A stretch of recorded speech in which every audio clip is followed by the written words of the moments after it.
Hello and welcome to the Casually Hardcore Podcast. My name is Brian, and joining me we have a consummate guest, an OG creator himself, Magic Man, aka Michael. Thanks so much for coming in and taking time to talk to Chris and I about Final Fantasy. That's my pleasure, sir. My pleasure. Thank you for the invite. It's always fun. Like, we've known each other for a very, very long time at this point. And then you were just getting into content creation when I was at Game Breaker and at mmobomb.com, still doing that stuff there. Just finished the free to play cast for this week. And now you're like Ginger Prime, the Ginger. You're a big dude. And Chris, I'm a huge fan. Nice to be here with you. We've never spoken previously, but I'm very excited to be here with you too, sir. Now, we got a killer show lined up for you guys. And if you're watching us live or if you're watching this in the archive, top links right now for Magic Man here to go check out Ready Check Radio and all the content, Twitch, YouTube, all his socials are there. Go give him a follow. This guy's been making great content. In fact, before I got into the game, he was one of definitely inspiration. Him and Mr. Happy, who you might know. Mr. Happy continued making the YouTube stuff. And you got big into acting, and like you still are a thespian, as myself. Yeah. So since I was like 4, so yeah. And then actually doing the magic, that's where the Magic Man thing comes from. It's not just some 12-year-old making an online Twitter handle. I mean, it sounds like one. Oh, he's the Magic Man, but yeah, I'm actually a magician in real life. But yeah, you Game Breaker, you miss it, then follow Ready Check Radio. If you miss Game Breaker, spiritual successor. Yes. So absolutely follow it. And Ginger, you've been on the Relic Grind, our Final Fantasy Square-Enix show. Chris, I'll be bugging you for an invite now that we're besties because we did this show together. We'll get you over there. You got to get a Chris rant on. Oh, absolutely. On your podcast, like, that would be legendary. Absolutely.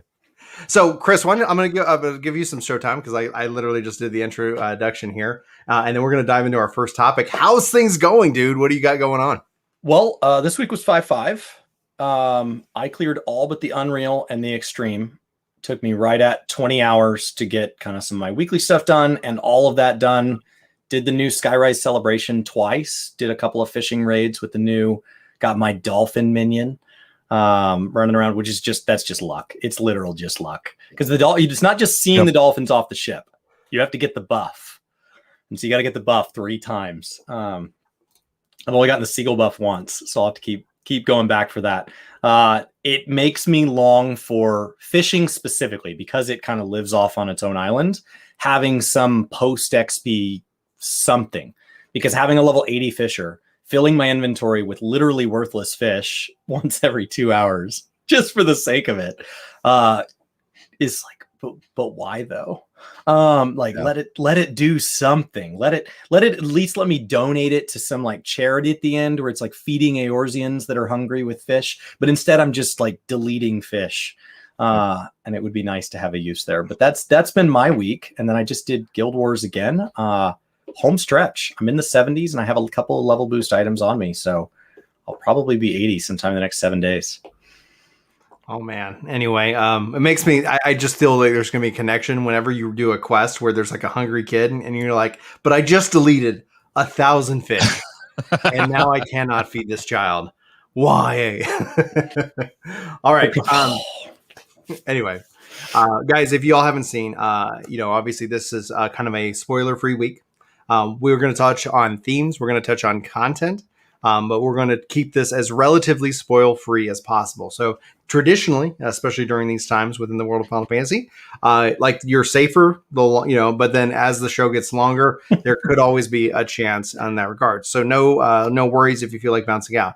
Our topics for the week, in this case, we got 3 killer topics for you guys today. First, who should be buying Square-Enix? Followed by, we're going to talk about patch 5.5 impressions. Just jumping right in. Who buys them? Who buys them? And so that's going to be like, that is in and of itself to set some context for everybody. I'm not just like pulling this one out of the old beanie here. Last night it was tweeted out, and this is actually coming off of some stuff that's been going on behind the scenes for a couple weeks. That it was rumored that Sony would be purchasing Square-Enix. We've seen a closer relationship with them since for the last couple of years, and that just keeps getting closer and closer. Now, I read the rumors about Sony buying Square-Enix as just rumors in their regards. I don't really look much like it's at that point. It's nothing for us to bring that information to you because it really is just kind of for fun for thought. And then last night, Bloomberg Japan reporting that they, Square Enix has multiple interested buyers, which in and of itself doesn't mean anything.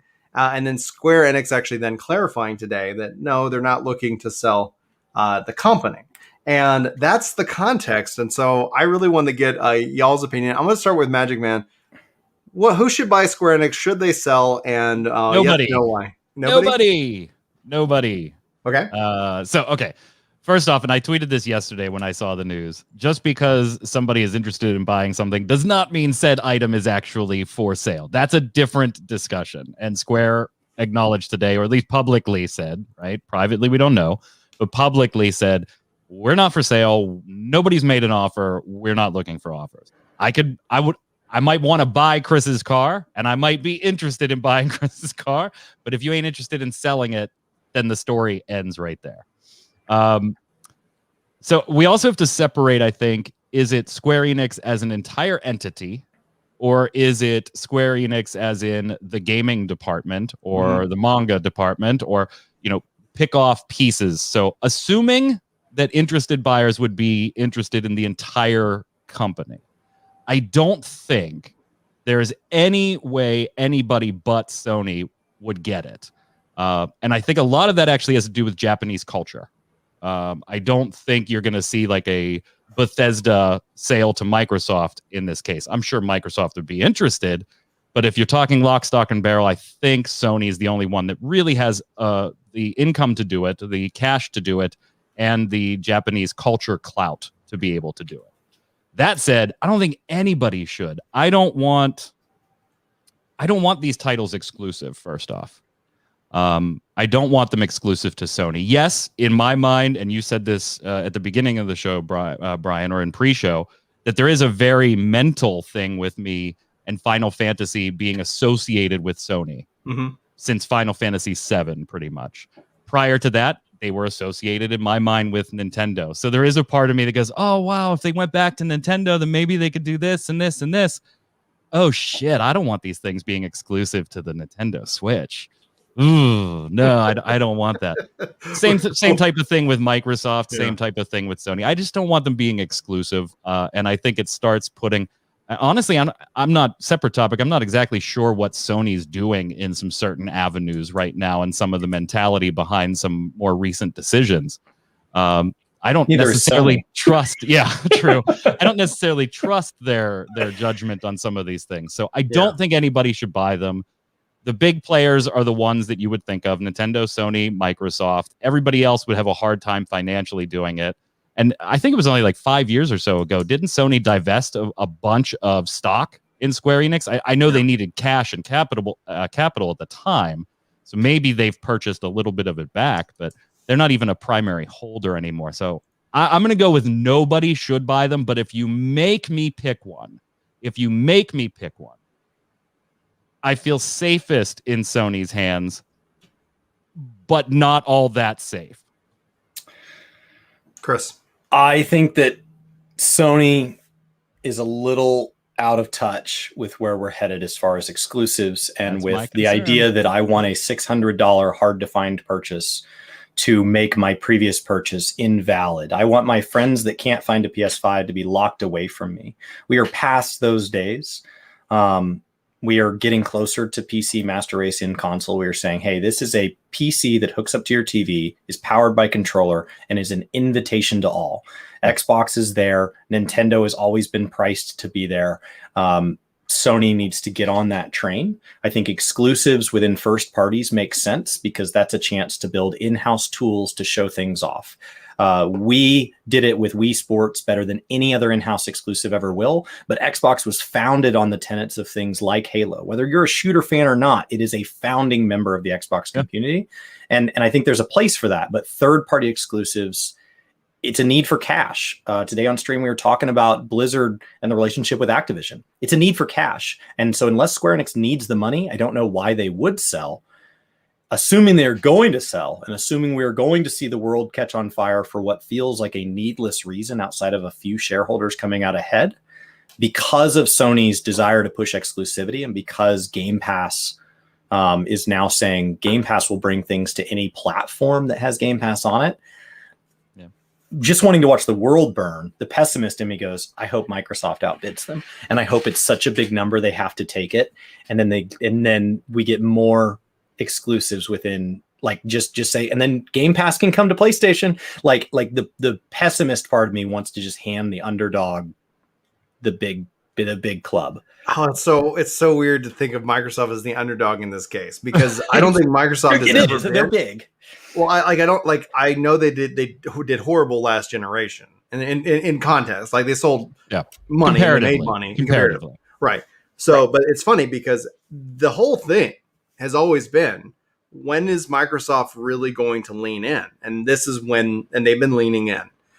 Sony cannot handle a war of attrition with Microsoft. There's no amount of money. They do not have the capital on hand to fight Microsoft. And they just spent $200 million in Epic's latest round of funding too. Mm-hmm. So $200 million cash was sunk into Epic Games just a few days ago. So that's a huge cash spend of the limited capital that is available on hand to begin with. And we do know that Microsoft is interested, right? They have said publicly they tried to do it in 2019. Yeah, after the ZeniMax purchase, after the ZeniMax purchase, which, by the way, on MMO Bomb, that has become our go-to comparison. How valuable is something? 7.5 ZeniMaxes, 8.5 ZeniMaxes. Yeah.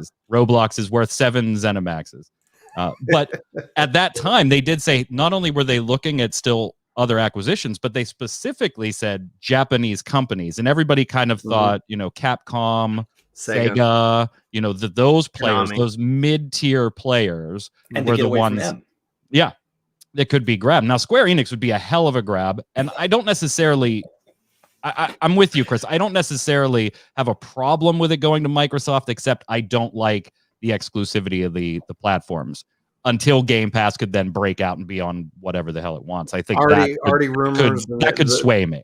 Well, also already rumors the Game Pass is coming to Switch. Yeah. And it's like, honestly, that's exactly the model. Like Phil Spencer coming out and saying our games will be where Game Pass is.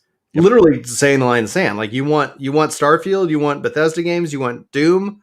Great, Game Pass. And honestly, I could see Game Pass coming to Amazon's Luna, Google Stadia, and things of that nature, to where it's like we're just opening the playing field even more. Here's where I want to come in, and I'm going to really alienate a few people, but I'm going to talk to you guys. Like, I'm not going to. It's not boring. What's the cost? What would Square-Enix go for? Anywhere from $8 to $15 billion. When me and my dad sat down and looked at it, it goes up to $15 billion when you start talking about multiple bidders. Who are the bidders? Sony has to buy Square-Enix, hands down. It's not a matter of should, could, whatever. They don't. They're done. They're done. They're not a platform anymore. Who's bidding? It's going to be Sony, Google, Amazon, or Microsoft. Those are the 4 players in this regards. If Sony loses Square-Enix, it's a big loss. It's huge. It's not the loss. It's bigger. It's the loss in our space. It's bigger. It's a bigger loss because when you think about it already, let's take Square-Enix off the table for a second and see what's already happened. Microsoft just did a huge middle finger with Outriders on Game Pass. I'm talking massive, meaning anybody who thought about picking that game up on PlayStation got denied. They were like, I've talked to numerous people who are like, I was going to play it on PlayStation, but now I'm not. What did that actually cost? It cost Sony 30% per every sale of that game. MLB The Show, 30% per. Well, actually, MLB The Show is 100% to Sony. So here's the other thing. Sony's over-leveraged themselves financially in terms of dropping the PlayStation 5 to a price that it compete with Microsoft. That console should have been $600 at a minimum, still selling for a loss. How do they make up that cost? $70 games, which gamers aren't fond of. So that automatically pushes people into the competition. If Square-Enix loses the ability, they're going to compromise, and you're going to see Game Pass on PlayStation if Microsoft decides to be generous. And that is the mathematics behind it. I don't think Sony has a choice. I think they have to go toe-to-toe, and this is make or break. I know it's a hard line in the sand for me, but that's just when I look at the numbers, because you could sit here and tell me how awesome Sony's first-party games are, but I'm a Sony guy because I play Square Enix games. You take that completely off the platform, I'm really not invested in their first-party, and what first-party game do they have that's a multiplayer hit? I don't know if the line of demarcation is that clear in my mind. That's fine. Yeah, that's why we're gonna. I do this. I agree with your overall. The financial analysis. I watched the piece that you did on that. Great stuff. I think that company could go for anywhere from 14 to 20 billion. A little bit of a markup for a sale deal. So my numbers jive right with you. I do think Sony has to be cautious about who they're going up against here, whether it's Microsoft, whether it's Nintendo. I kind of take Amazon out of the equation. I feel like Amazon's feeling a little burnt right now by the hundreds of millions they've invested in gaming and had zero return on that investment yet. I don't think they're going anywhere. They still got New World that maybe will be okay enough to carry them for a couple of years into a new project. But I don't think they're in a position to really want to dive into gaming. Depends on Google, how hungry. What I mean by them is how hungry are they? Yeah. At some point, you're like, I've spent Google. I think is just unlikely. Yeah, they have the capital, of course. Yeah, but I think they're unlikely because of the Japanese culture stuff I was talking about earlier. I think if it goes to an American company, Microsoft is far more likely than Google. I don't think it shuts Sony's gaming down or anything like that. I do think it puts a huge damper on their ability to continue to be Sony. Something, Chris, you alluded to a little earlier, where Sony might not be making the best decisions in our heads, but it is very Sony, the decisions that they're making. If Microsoft picked them up, I don't think Sony's dead in the water, but I think their hands are now tied. They have to come to the table with opening up Game Pass on the Sony platforms. They have to be more cognizant about opening things up because the options are either open up and play along, or go die 10 years from now because we're going to just siphon things from you slowly. It's a partner or perish. Yeah. Mm-hmm. So, kind of like Netflix, right? Walking into the Blockbuster. Hey, do you guys you guys want to partner up, or do you just want to go away? Blockbuster. 15 million. They had the option to buy Netflix for 15 million, and they did not. Yep. So that's a little history lesson there. It actually gets more interesting, especially when it talks about there's the real business side of things, and that's where my mind starts. The question is, does that version of history play out the same way? Right? They buy Netflix for 15 million, and they use it as an extension of Blockbuster, and then the next thing takes off in its place. I actually don't think you have a Netflix or a Blockbuster at that point, because they're not going to run it the nimble way that it ended up being run. I think that and the 2008 financial crisis is what technically killed Blockbuster, not Netflix. They were over leveraged in an environment that couldn't handle debt at the moment. Right. Mm-hmm.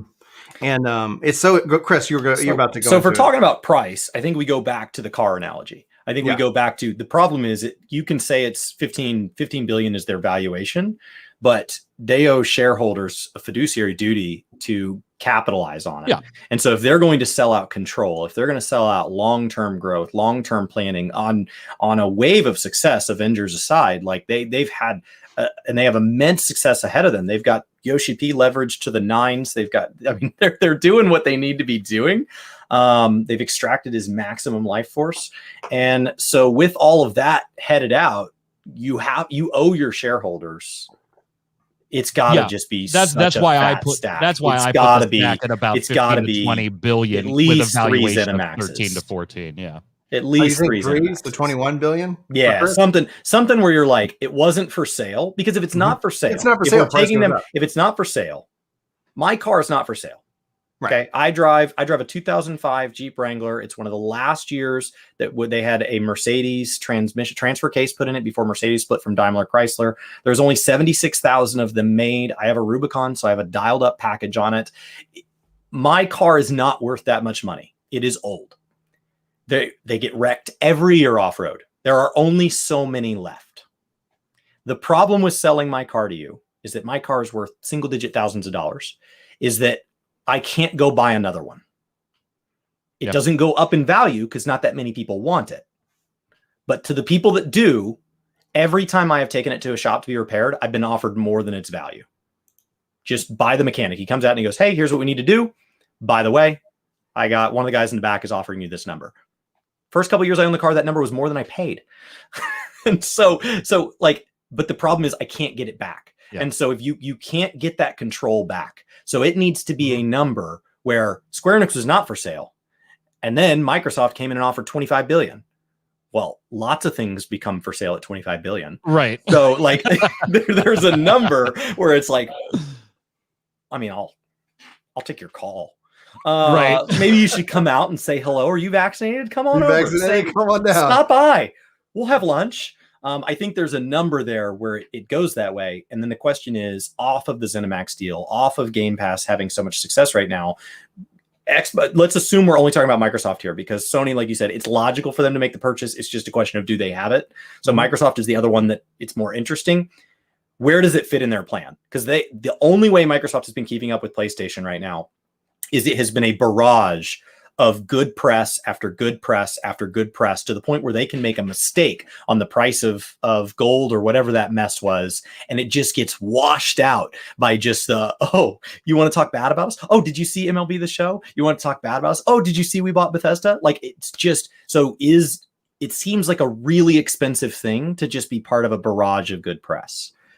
Yeah, I do want to clarify one thing, because Short Change Hero says, even hypothetically, saying that they would fail if they don't buy Square-Enix, gross over exaggeration, it is in context of that if them or Microsoft, if somebody acquires Square-Enix and Sony loses that leverage, that's a huge chunk of IP and identity. It's like if somebody said, hey, we just bought up Mario from Nintendo. I don't know why they were selling it, but they did. And then all of a sudden you're like, wait, it's a whole, it's because it basically, it's not the thing that they shut down the day it happens. It's the fact that you all of a sudden have continued more mind share moving in another direction. And Sony banking a lot of their financials off of that $70 price point, lowering the cost of PlayStation because they have to get in the PS5 with the model. This is what makes the whole structure very fascinating to me, is that when they came in and they walked it back a little bit, but saying we believe in hard generations.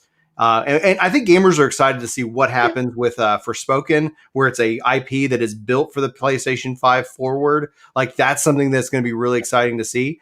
But when you have that hard line in the sand, and then you have the competition saying we're going to respect all generations, etc., you start losing. And what Sony has done is they built a brand of blockbusters, which is great. That those blockbusters help generate sale after sale. You don't have to put in microtransactions into a Sony first party game, because they're getting 30% off of every sale that game generates on the back end, all the third party. If you lose third party, you don't have, in my opinion, they don't have a strong enough first party, like if you would say something compared to Nintendo. Nintendo has been able to release consoles successfully off the back of their first party and not having to rely on third party. Sony has to have that third party, and they have for such a long time. They're losing that right now in waves. And if they lost Square-Enix, it's just a matter of time. You're assuming, though, that we're the only three people. I have two friends with PS5s that have gone hands-on, and both of them, when I mention the new Square-Enix title, everything from Octopath to Outriders to Final Fantasy 14s, they literally don't know what those games are. Right. Yeah, so, and there is nothing that you just said, Brian, that I necessarily disagree with, except the first thing I said way back when that I disagree with. I don't think the line of demarcation is as deep as you make it out to be. Maybe you're right, maybe I'm wrong. Right. I think all of these companies I think all of these companies are so buffered against catastrophic failure in one aspect of their business. Oh yeah. We're not talking about, Capcom, who is games and, some side peripherals, or Konami, who is games and pachinko machines. We're talking about, Microsoft and PC computing and Windows. And I mean, they're so buffered against catastrophic failure. I do think it hurts. Undoubtedly, it hurts if Sony doesn't get it. I don't think it's the be all end all that you seem to lean a little more towards.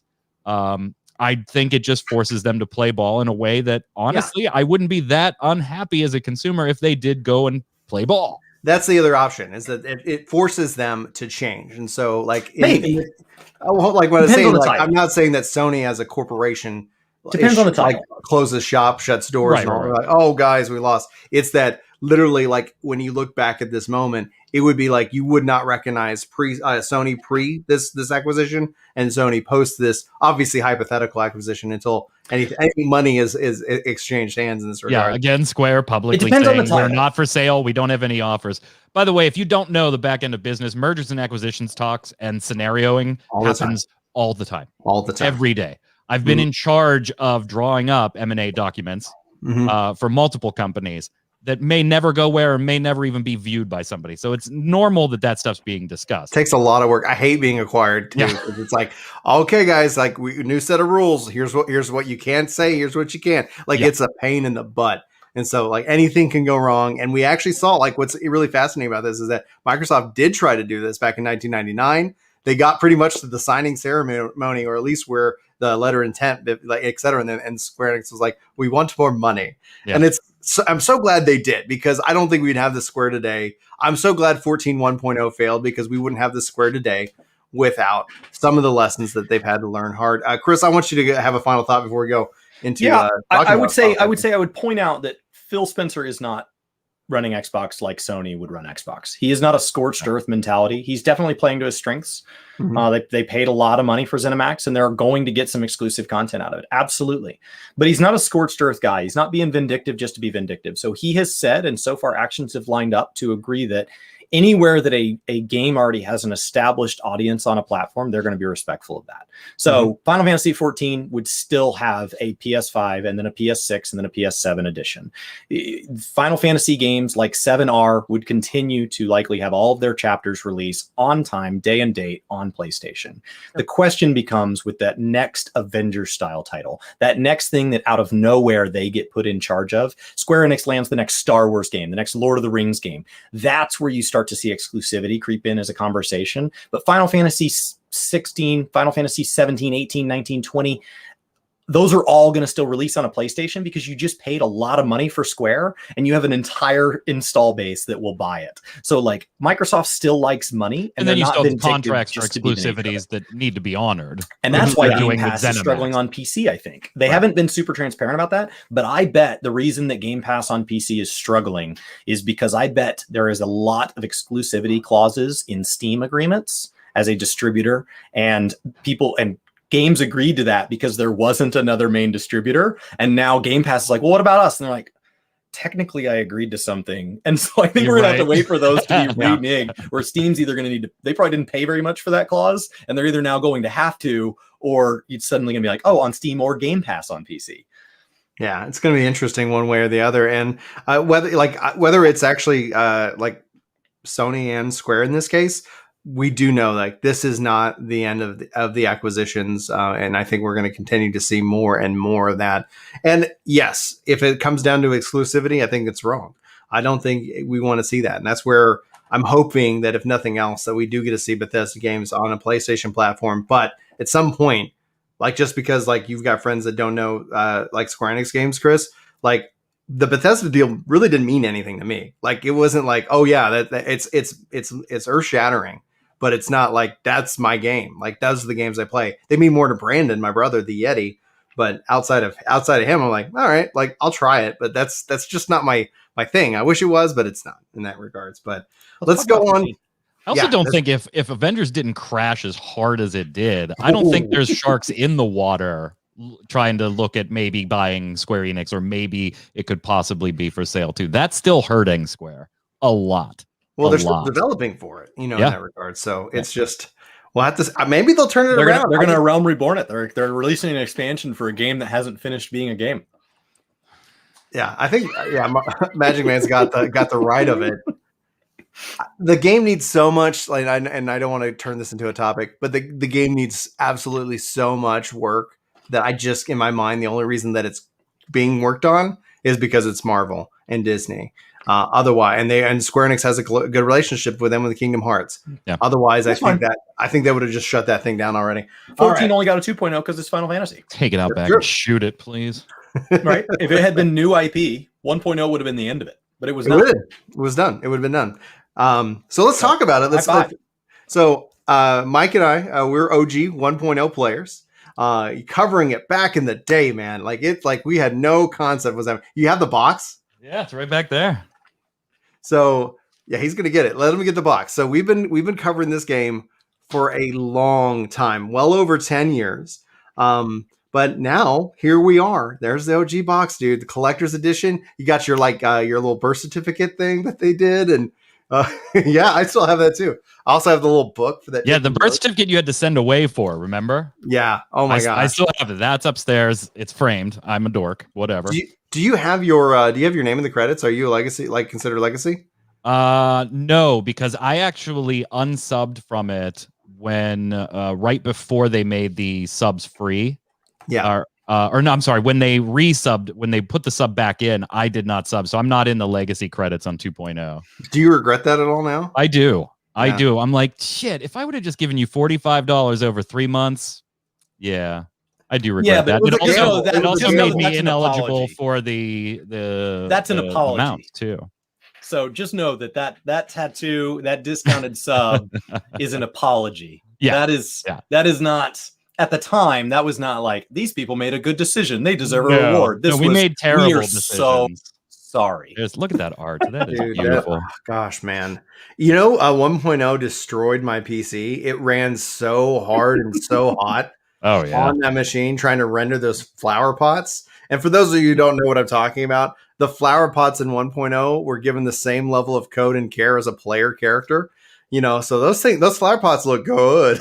But it's like, yeah, the thing, like, you needed a beast of a machine back in the day, and probably still to this day to render the game. And there's really nothing happening in it. But now, here we are a decade later, and we're heading into an insane expansion. I think we're about to experience something that will hope, like, if it lands, which I expect it will like be something that people just remember this saga and like remember when we played through all of 14, etc. So let's go ahead and just focus in on a conversation, spoiler free as best as possible, talking about 5.5 impressions.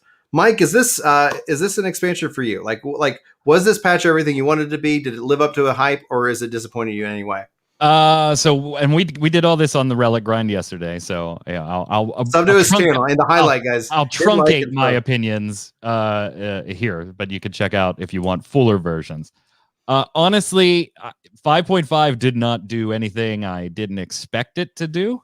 I fully expected what we got. But in a vacuum, comparing it to, other .5s or other patches, I was a little disappointed in this one.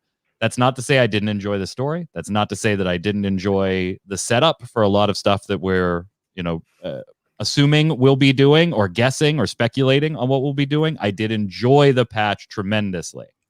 I was a little disappointed just because I felt like we didn't progress much. Like, there was more focus on keeping things hidden and mysterious than there was on actually moving the story forward. It almost feels like, hey, we needed a little bit of story to get us to .55. Mm-hmm. So let's bring Tiamat back. We'll fight Lunar Bahamut and do this thing. Sure, put that in there real quick. Like, we didn't progress anything. Now, maybe those characters will play out in 5.5 or 6.0 a little more. That's great. It just felt like we were kind of stationary. We didn't really accomplish anything. It was wonderful to do it. It was the dungeon. We'll get to that, I'm sure, in a little bit, and because I have some opinions on that.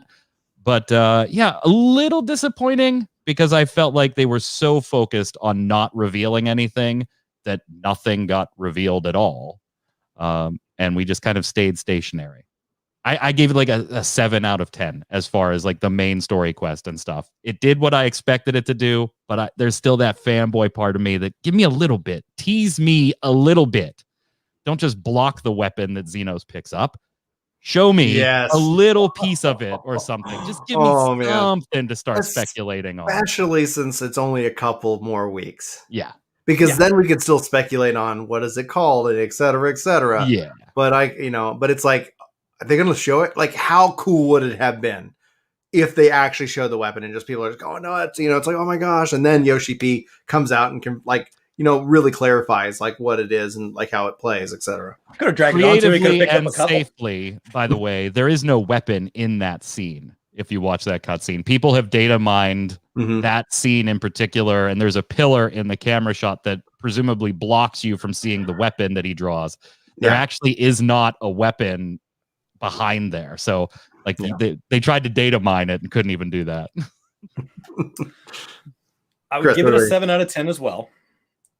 But execution is where I'd knock the 3 points, not the amount of stuff. I think the dungeon tried to tackle too much for a dungeon. That should have been a trial fight. The lore-wise behind that dungeon, it's too much stuff to cram into a dungeon. It's too big of a subject. Any of you that watched the last season of Game of Thrones, sometimes things just need more time.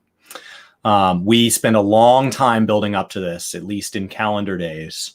to just see it resolve over the course of a dungeon that does not have a harder difficulty, over content that does not have the ability to have an additional phase added, have, something great dungeon. The ocean fishing content. It's good. I wanted something a little bit more. The celebration content, the Skyrise celebrations. It's good, but then they made the drop rates on the lockboxes so quick that when you do it once, you don't really have a reason to keep coming back and doing it over and over and over and over. And they could have reused some of the previous Fate Firmament building events and had us go around and let's maintain these buildings. So they could have had more to it. It's delightful. Everybody should do it once. There's not really a reason to keep coming back time and time again. I think in general, it's just like I wanted a little bit more with the gold mounts. The whole purpose of the gold mounts was to pull money out of the economy, and they set the most expensive one at 50 million. And I know to new players that are like, I've never had more than 100,000. That's an insane number. But to people who've been playing since 4.0, 3.0, 2.0, there were people who bought them both on day one. Yep. There's, and your gold guides, tremendous stuff, by the way. Those still hold up to this day, by the way. If you need gold in Final Fantasy, I know they were made a while ago, but they still hold up. Go. The only reason why Chris doesn't have more gil is because it's just a process that you do. Yeah. And it's like, and the thing is, like I've said, I haven't done it because I have never needed gil. And that's one of the things that, like, with gil and experience, like I hearken back to like those two principles. It needs more value. And if it does have more value, now there's also the counterpart where the more valuable you make gil, the more incentive that you're having with gil sellers and people, real money trading, because all of a sudden that has a massive like influx. So there's a balance there, right? You can't sit here and say, everything is, take gil and we're going to make it, just because otherwise you end up having rapid inflation. And then that new player coming in being like, well, I just want to buy a basic weapon. They're like, it's 100,000 gil. What? It's like, you should have been here 10 years ago, dumbass. Like, let's go. Yeah. And if you're walking around with 100 or 200,000, then please go watch Chris's guides. A lot of them, you don't even have to have crafting and stuff. So just for God's sakes, go check them out. But there is a huge, if you don't understand these syncs being necessary, Chris and Brian, I'm sure you guys know, there is a huge percentage of the audience like us that is, when we're sitting at 10 or 12 million gil, we're like, oh, I'm broke. I don't do anything about it. I just stay at 10. Right. But there is a big port. They needed something. But I agreed. I think they should have been priced a little higher. I think they should have been a little more. I think this is a starting point. I think I'm fine with them starting with this, as long as this is not another Eggy Glamour situation. As long as every patch they're like new mounts, new glamour mounts. Like if Golden they have Pony, that, done. Golden Dogo, done. Like, so if every patch that they're adding, then essentially you get this this increasing obviously canter of different thing, and hopefully we see minions. Hopefully we see like all kinds of stuff, like hell, unique ones behind the metas. Once you have 10 of them, there's a unique mount. This mount only comes in gilded. I don't care about mounts. Like I only have like 50 or 60 mounts, but minions. Oh, you give me gold minions. That golden koala. Can you imagine it shooting gold off the shoulder? I don't know what it is about minions in this game, man. Since day one, I think I'm at like 340 or just under 340. I freaking love minions. So I just started putting them in macros so that when I change classes, it changes which minions out. Oh, now I get to pair each job with a minion of its choosing. And that's made it delightful. The other thing, so you put in your macro then based on the glamour, because the koala doesn't look good with my pig suit because it sticks through the pig.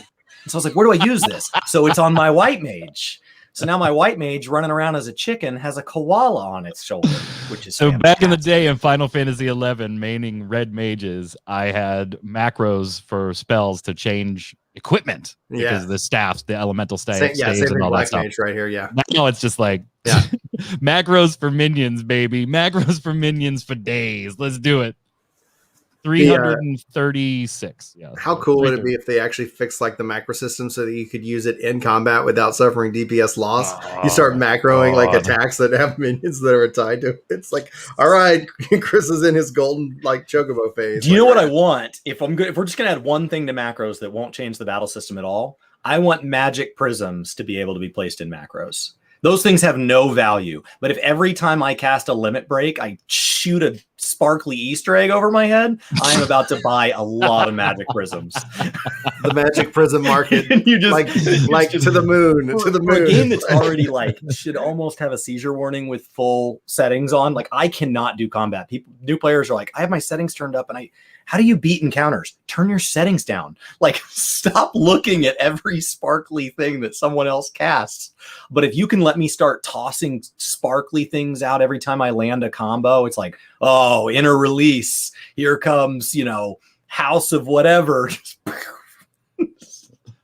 I'm so glad. I have 2 macros. Yeah, and Chris is right, by the way. If you don't, I have 2 macros to whether I'm in a party or not in a party that shut everything off or turn everything on. So definitely shut that stuff down. Otherwise, Chris is going to get his wish and you're going to be blinded and won't see a damn thing. No. Chris can't have more than 100,000 gillion. I know, and I'm making 2 million a day. It's just magic prisms. Every Eden pull. I'm using no consumables to increase my stats, and these things are costing me 5,000 a pull. Oh, that's too funny.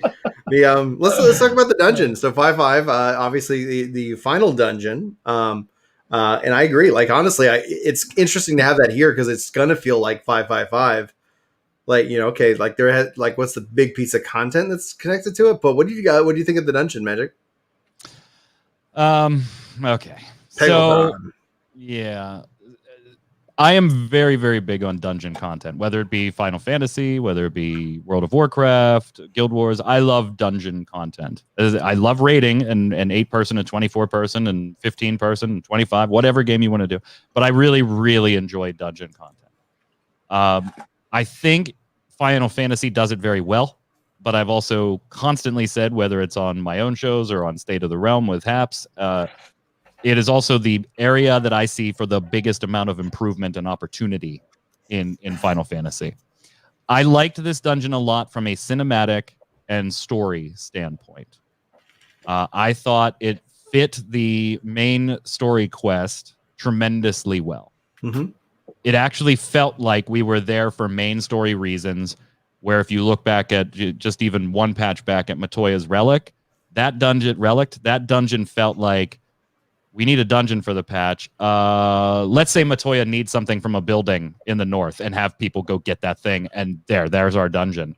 Where this one I felt was very narrative driven with Tiamat flying around and stuff like that. I loved it from that perspective. I can't stand, and Final Fantasy isn't the only one that does this, obviously. I can't stand the hallway approach that we have with dungeons and have for a long time. Where it is straight line, boss, straight line, boss, straight line, boss. The first time I queued up for this dungeon, the very first time, it was already with 4 people that had not done it before. It was already grab everything, pull it to the boss, burn it down as far as it'll let you do it.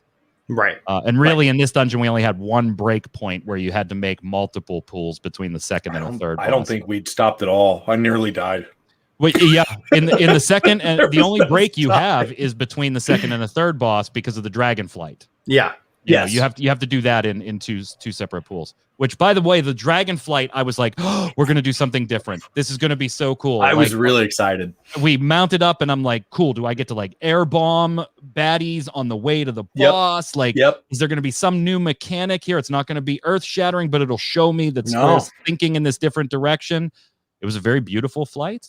The field was beautiful to look at. The tower in the distance was gorgeous. There was no turbulence. The in-flight meal and movie were fantastic. But yeah, it's just a flight. So it was a little sad. The dungeon, cinematically, again, totally does it for me. I really want to see evolution in the dungeons. And again, I know Final Fantasy isn't the only one guilty of this, but just think back. We have done different things. Like in the original Realm Reborn stuff. Hawk Manor was such a unique go through and figure things out and go this way, and then let's jump back to the beginning. And Matoya's Relic, I thought they could have done a little something there.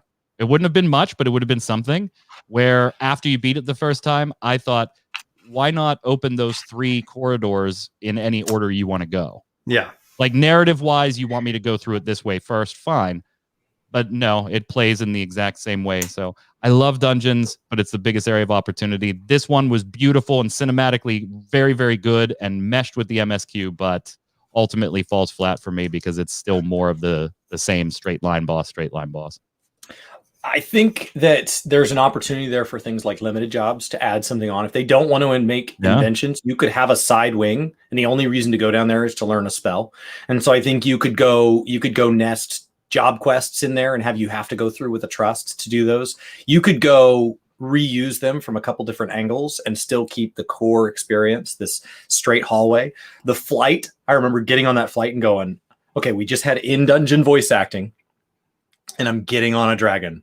I see you, WoW. Like, I'm looking straight at you, World of Warcraft. Bring it on. You give me a Mythic Plus version of this and we are there. I think a lot of what's made Matoya's and this my favorite dungeons this expansion is that this expansion has been a retooling of my expectation of what a dungeon is. I came into this expansion expecting dungeons to be like they were in Stormblood, which was me hoping they were like they were in Heavensward. And what it's been is, thanks to the fact that I play tank, I now have a button that handles my enmity. And so it's how fast can I pull? And the answer is 2 or 3 before there's a door that stops me. And so as soon as you're comfortable with double and triple pulls, it was like, oh, so this is just a race. So the early dungeons were wonderful dungeons. There was a balance beam mechanic. There was all sorts of fun things. But because I was having to retool my expectations to dungeons are just speed, double, triple pull, door opens, boss, speed, double, triple pull, door opens, boss. Because there was no mechanical difficulty whatsoever, which was done to invite casual beginners into the game, which is wonderful. But because there was no second half to that, I've spent the entire expansion changing my expectations. And what I expected was a beautiful series of double, triple pulls followed by bosses. And as my expectations have changed, the dungeons have gotten better not because the dungeon, I mean, it's been one recipe this entire expansion, but because of what I have wanted from them has dropped so low. It dropped 505 and we've been sitting in 510 gear. I don't have a reason to run it again unless I'm going to run the expert roulette. And so that was it. So chat's saying side bosses for chances at emotes and orchestra and rolls. My question to y'all. That's something I brought up. Like if you've played WoW, and not to, I'm just comparing it to that one, not for any particular reason, but anybody remember Shadow Labyrinth, the Anzu boss? You know, totally optional boss. You needed to have an item from a totally different place in the world, and somebody in the party had to be a druid. Hey, does anybody have? Yeah. Had to be a druid at first. Had to be a druid, for the class stuff. You know, hey, does anybody have this so we could pull this optional extra boss that had a chance to drop a mount? Just stuff like that. It's very small. Like you wouldn't think that is that enough to get you, Mike? Jesus, because they put a 4th boss in it. You're very happy. No, they put a 4th optional boss that sometimes I'm going to get to do, sometimes I'm not, or drops a very cool thing. So me and Brian and Chris, we're going to farm it today. You know, that just we're going to keep beating up that. Those little tweaks just add so much replayability to content that, Chris, you just pointed out. There's zero reason for me to run this unless I'm farming tomestones for some reason, and it is very, very late in a patch to be farming tomestones at this point. Or this is actually the appropriate time to start farming tomestones because it's the only time that matters. Yeah. Now, but how do we balance that? How do you do that in terms of matchmaking? Where, like, because I don't know how WoW handled it, but imagine going like, "Yep, I'm going to queue for this," and y'all, we're not going to do the side boss that I want. I'm out. Like, how do you, in a case of that, the expectation, especially where the game has already trained players, is that this is a race to the end as fast as possible. I'm here to get my tomes. You know, like for whatever reason, how do we, because I think there's two things. A, you have to design the content, and B, you have to change the culture. What do you think, Magic? I don't think you have to. I mean, there was you didn't queue up for, if you were going after the optional boss, you typically weren't just randomly queuing up in the dungeon finder, in the duty finder. Because then you don't get the right dungeon. Right. One, you may not get the right dungeon. And if you queue specifically for that dungeon, you're queuing for that dungeon for a particular reason. You need a clear or whatever. You would just typically shout or just go with your friends. Hey, we're going to go do Anzu. Who wants to go? So I don't think there's any training that you really need there. It's an optional boss, has nothing to do with the story, so you're not missing anything. Has the chance to drop a mount or a minion or something stupid that doesn't mean anything in the grand context. It doesn't even drop gear. It doesn't even have to drop gear. So nobody feels butthurt about not getting that extra chance at a piece of gear if they really needed 505s. I don't think there's a training element that needs to go into it. But I just want a little more. I love dungeons, but they all feel the same. They just feel like in a different environment. And actually, this one looks a lot like really Heroes Gauntlet.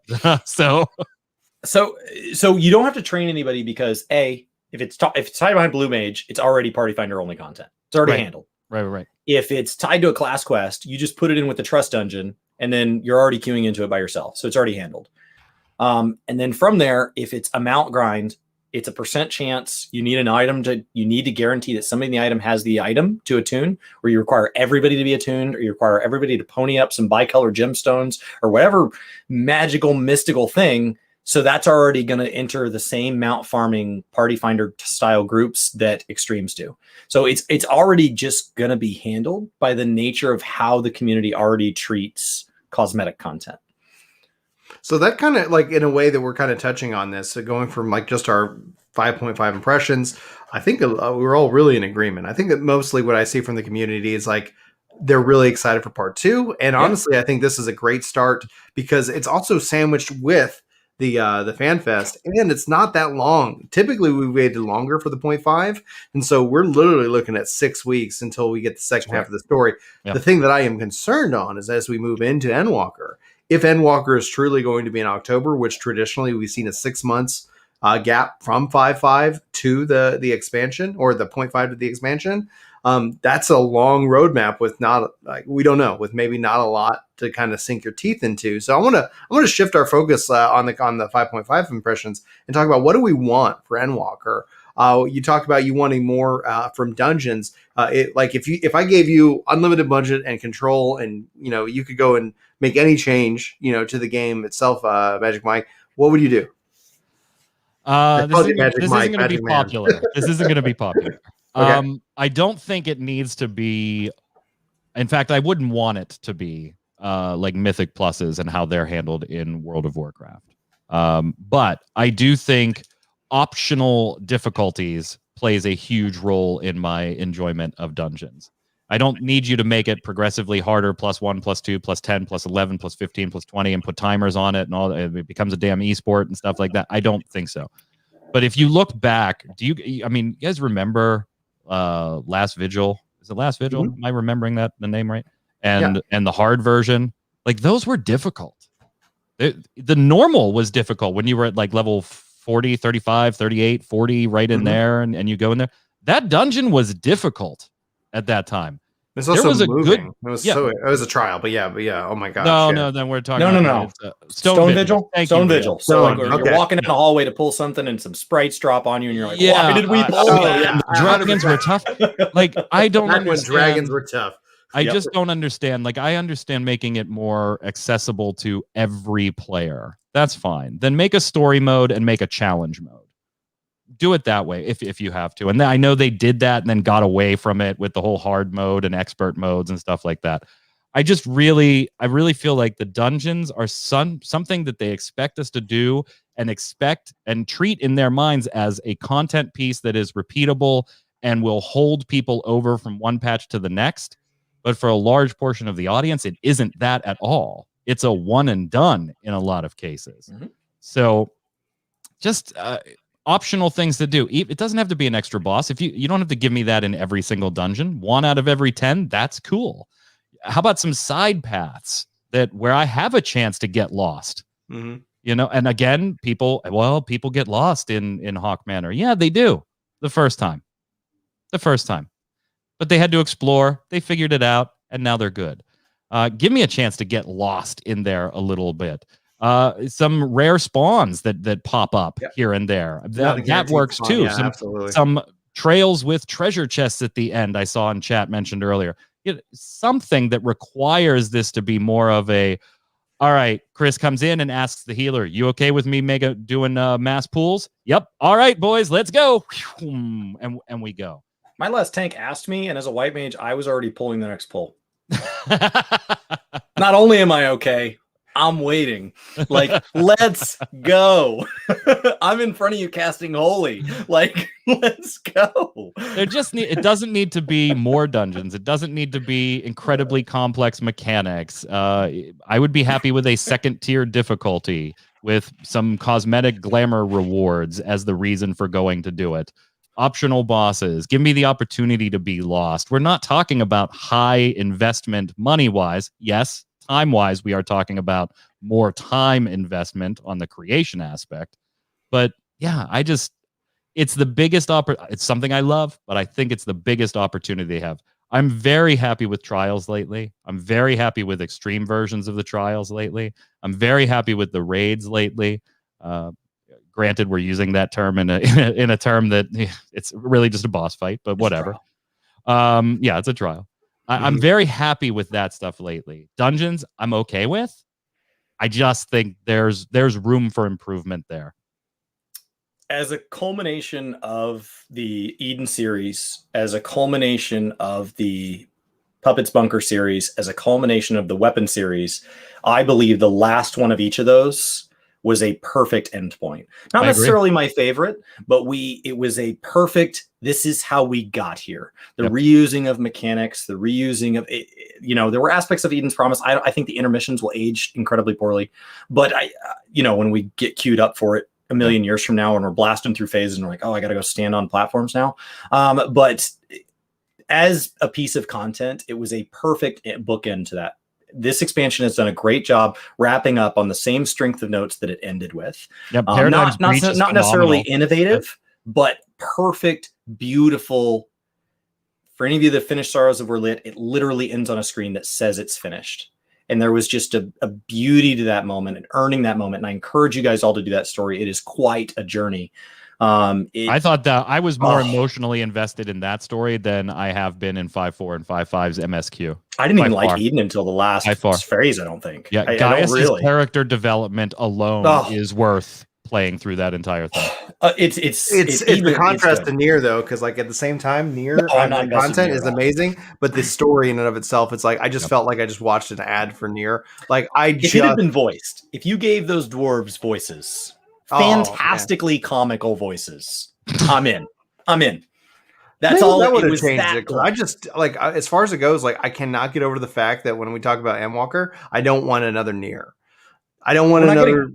I know, and thank God. And it's like, but I'm just saying, like, I have tried and tried and tried, and it's like, and it's so weird to contrast it because the fights and the set pieces and everything is great, but I have no connection to it. It's like, hey, we're not only are we in this other dimension, but hey, like if we don't do this, it's not like it's not like with Evil East where it's now tied to Boja. Like there feels like it, like with the Crystal Tower, which is just like all of it's so ingrained into the world. And then there's Nier. It feels like the Verminion of raids, and it's like, yeah, it exists. It's over there. Obviously I think Nier is far better in terms of its design from a gameplay and a mechanical perspective, but geez Louise. It's too big of a piece of content for that. It means the same to me as Rathalos, but instead of taking a trial, you gave me a 3-part 24-man raid series, which is the largest PvE content we do outside of the Relic Grinds. It's massive content. So had we not gotten 24 and 48 mans in the Relic Grinds, I think it would have put a bad taste in my mouth with this expansion. Thankfully, they knew that going in, right? They weren't designing in a vacuum. So they're like, you know what? For people that want 14 style 24 mans, we got good news. Yeah. We got a 48-man Savage because we're insane. So there was another, none of this stuff exists on its own. I would say as far as what I want to move it forward back to dungeons, I think the Unreals have been a perfect answer to if you were done with everything else. Now the Unreals were added at a time when I suddenly decided to start leveling all my alt jobs. So I haven't spent a ton of time in them. But I love that they're there. I love knowing that if I get done leveling again and I'm back in a point where I'm happy with the jobs I have leveled, having Unreal Dungeons, having Unreal Trials is an incredibly clever way to reskin something. It's cheap compared to spinning up all new content, and lets us re-experience something. And like you said, it's locked behind cosmetics. It's locked. It doesn't matter. It doesn't matter. You missed the last Unreal. Okay. Like, that's fine. Catch Yeah. the next one. I think really like when I look at EndWalker and what I want from the expansion is that the things that Shadowbringers has done that I really enjoy is they brought Gil as a goal. They've done these little things that I'm like, I like that aspect. Can we get more of it? Boja for me, I wish like the Boja system existed for Eureka, but at the same time, I wish that existed throughout the game. Like if you were out there in a zone, and honestly, like at the time, like I think there's a lot of technical things that have to go on in order for this to happen. But like just being in a zone, playing with other players, and then getting queued up for a boss that could or could not spawn is so exciting. It's so exhilarating. I enjoy it every time I get into it, and I'm really excited for the next part that happens here with 555. And so with that aspect, I think that what I would love to see from EndWalker is I'd like to see them not sacrifice the ultimate like we already had, but I want to see them invest in a stronger mid-core endgame loop that is connected to the things that we do. We talk about dungeons. The question that comes down to it is, why do we run those dungeons? For tomes? Why? Like the gear's going to expire. Like wait till the 0.4 or the 0.5. That's the time when you go and you can grind that out, and then you're set for months. Like if I was already in 530 gear, I'm set all the way up to probably 2021. All the way up until I hit level 90. In theory, like with a slight little adjustment here and there. And so like it really becomes like, why do it? And I think if they brought in, things that we've seen in other games, just like I loved how in Destiny, like when you were done leveling, every level they're gifting you just like, hey, thanks for getting a level's worth of experience. Here's something for that.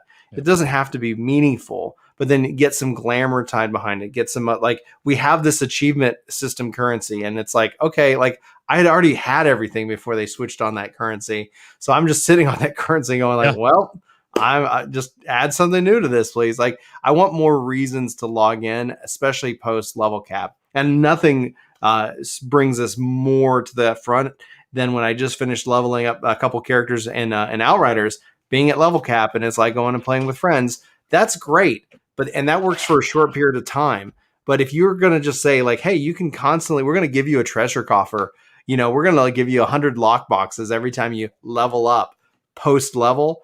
That's more than enough. Like I'd go run my leveling roulette for that alone, but I don't. Beast Tribe currencies, fates, like it gives everything value, and you got to find that thread. And I think XP is the perfect currency for all of that. You can, you want to go run the dungeon. Why? Like, well, I'm just going for another glamour level or whatever they'd end up calling it. And that's something I think from a mid-core aspect, can't be tied to power. Otherwise, if you tie it to power, the rating scene's going to require it. Like you got to go hit power level 1000. No, don't tie it to power. Well, and I think Yoshi P's development philosophy would cater more towards it being a glamour piece or a casual thing to begin with, because he is very, hey, you know what? There are times like right now, right, where if you're not catching up, you're ahead of the game. Mm-hmm. Maybe you don't want to sub for a month. It's okay. Go play another game, and then we hope you'll come back for 5.5, or we hope you'll come back with the launch of 6.0. That is publicly his methodology. In I don't want you to feel that you have to play this game. So I think if they did what you were saying, I'd love it. The people like us that never really stop subbing ever would have something to do in those interim pieces, while people that do say, all right, it's going to be 3 months, 4 months before the next expansion, I'm going to save myself $35, $45 and unsub because I'm not playing it right now. And they wouldn't feel like they lost anything. Yeah. As long as you don't have a house. Right. That's how they get you. That's how it's like, sure, go play another game. That's so absurd. Because you got a house. We can't let you go. You don't want to lose that because you're never going to get it again. 30 some odd hours into that grind for the first time trying it. No dice. It's not a money issue. New players like, I can't wait till I have the money for a house. Great. You can come click on a sign with me. Money, that has nothing to do with it. Nothing to do with the money. So anyway, I think that essentially brings us to the end of the show. That's just such a great conversation. We got to get you back on here, Magic Man. Anytime, my friend. Thank you for the invite. Oh man, it's just I'm really glad we actually got to do this. Thanks so much for having me on your show. Yeah, we'll get Chris on with you at some point and get that way you can get a classic Chris rant. He's becoming known for them to where like his channel's gaming kind of, but I think people kind of lovingly call it ranting, kind of. We'll see, but I have a keybind change now for sending me to the rant cam on my keyboard. rant cam. Magic Man, where can people find you? What do you got coming up? And floor So is you yours. can obviously check me out on mmobomb.com. Been there for years, and we cover free-to-play gaming, MMOs, all of it. So we do a weekly podcast and streams. So that hasn't changed. What is new in the last, I think it was late last year, we actually launched Ready Check Radio, RAID, like a raid, EO. The link is generously put down below. So thank you so much for that on YouTube here.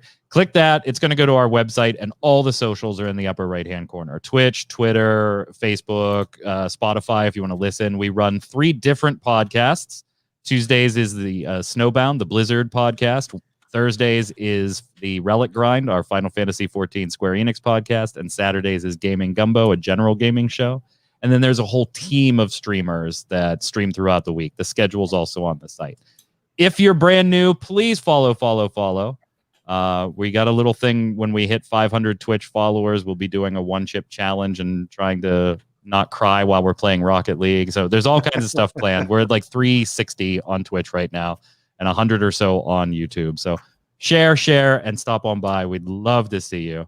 If you liked Game Breaker in the past, this is very much a spiritual successor to that style of content. So love to see you there. Absolutely, guys. Be sure to go follow on Twitter and all the socials down below. They were over 100 on YouTube. I want to get them to 1,000. So if you guys can go and hit that subscribe button on their channel, that'd be great. Chris has already crossed over 4,000 subscribers on Gaming Kinda. Chris, floor is yours, sir. Gaming Kinda is kind of the catch-all for any of my energy that is left after going live on Twitch, 8 to 2, Monday through Friday. And then on Mondays, Wednesdays, and Fridays, Brian is taking over for me at 2 o'clock, where we either film videos live for YouTube or do podcasts like this. And then he transitions to his gameplay till 5 o'clock. And then we're filming for Work to Games, been posting 7 days a week, pretty much all year now. So back to consistent posting, not back to the heyday for those of you that remember when we would spam your feed with 5 videos a day, but definitely a solid 1 post a day here as we talk about 14 as we prep. Right now I'm playing, I played Octopath Traveler on Monday, taking a break from MMOs, going into the patch for the very first time. Got 4 of my 8 characters unlocked. And Tuesdays, Wednesdays, Thursdays, I'm doing 14 content. Fridays, I'm doing Guild Wars content. Mondays, I'm still kind of all over the place. Part of me wants to go back into Octopath. Part of me wants to go and start doing some gold versus guild making, showing some WoW stuff for those of you that have never seen a run of a dungeon where you run it 10 lockouts in an hour. There are some great transmog farms and stuff out there that can get you back on the path to having more gold than you need. All right, and Chad's asking, is Magic Man on YouTube? Yes, I've got his link, all the socials. So, go follow Ready Check Radio.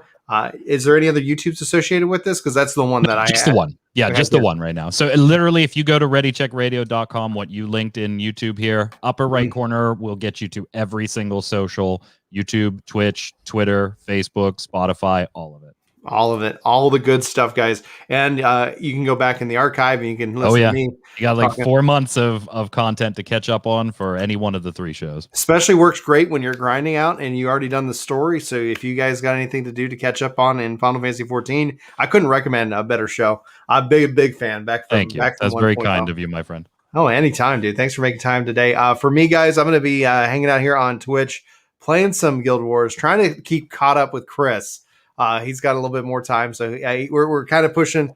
So I'm 61. I'm going to see if I can't get a little higher today and have some good times. And then I got some editing of the podcasts to do. So lots of fun stuff. So I appreciate y'all hanging out through here. But we're going to go ahead and wrap up the show. Thanks, guys, for watching. Hopefully y'all all have a fantastic day. This has been the Casually Hardcore Podcast. My name is Brian. That's Chris. That's Magic Man.